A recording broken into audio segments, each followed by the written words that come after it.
ṣẹlẹ̀ láàrin àáfàá àti pásítọ̀ nísẹ̀yìn níbi tí pásítọ̀ ti fọ́ igi mọ́ ẹlẹ́hà àti àáfàá wọn lórí. Fún àǹfààní ẹ̀yin tí ẹ láǹfààní àti ìmọ̀ ibi tọ́rọ̀ náà dé dúró, ọ̀rọ̀ náà ti dé ilé ẹjọ́ ní ìjẹta. Ọ̀rọ̀ náà ti dé ilé ẹjọ́ ní ìjẹta.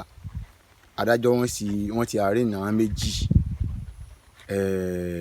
Ọkùnrin tọwọ́sọ ológun àti pásítọ̀ Busari Stephen, wọ́n ti arraign àwọn méjèèjì. Nínú ọ̀rọ̀ yẹn, pásítọ̀ Busari wọ́n gbà pé àwọn jẹ̀bi ẹ̀sùn tí wọ́n fi kan àwọn gẹ́gẹ́ bí ẹni tí wọ́n na obìnrin. Wọ́n gbà wípé ẹ̀sùn náà fi kan àwọn pé àwọn jẹ̀bi rẹ̀. Ṣùgbọ́n nígbà tí pẹ̀lú ìgbìyànjú àwọn agbẹjọ́rò àti àgbọ́yé pẹ̀lú ìfọwọ́sowọ́pọ̀ pẹ̀lú adájọ́, wọ́n gba béèlì pásítọ̀. Wọ́n gbà pé kí pásítọ̀ wọ́n máa lọ ilé. Ṣùgbọ́n nítorí jẹ́ kí n tún ọ̀rọ̀ ìsọ ni pé mo ti sọ tẹ́lẹ̀, wọ́n tó yẹ kí n sọ pé mo ṣe àṣìṣe kan níbi ìgbà tí mo sọ. Wọ́n sún ẹjọ́ yẹn di ọjọ́ 25 oṣù kẹsàn-án ọdún tá a wà nínú ẹ̀ yìí, kì í ṣe ní oṣù yìí o, ọdún tá a wà nínú ẹ̀ yìí.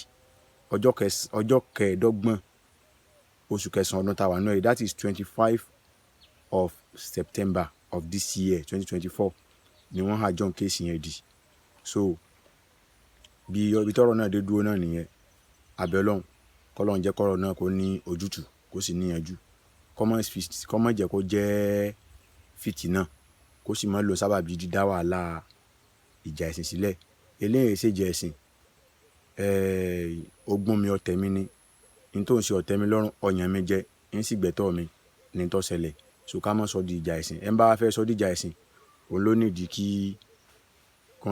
kán lọ yẹ ọpọlọ rẹ̀ wò. Eléyìí ṣèjà ẹ̀sìn. So bó ṣe jẹ́ nìyẹn. Ojúlówó ọmọ Yorùbá, èyí tí mo ní ra sọ fún yín nìyẹn níbẹ̀. Gbogbo ẹ̀yin tẹ́ ẹ bá sì mí gbọ́ níbi fọ́nrán alákọ̀ọ́kọ́ tí mo ṣe. So bó ṣe jẹ́ nìyẹn o. Ó dàbọ̀.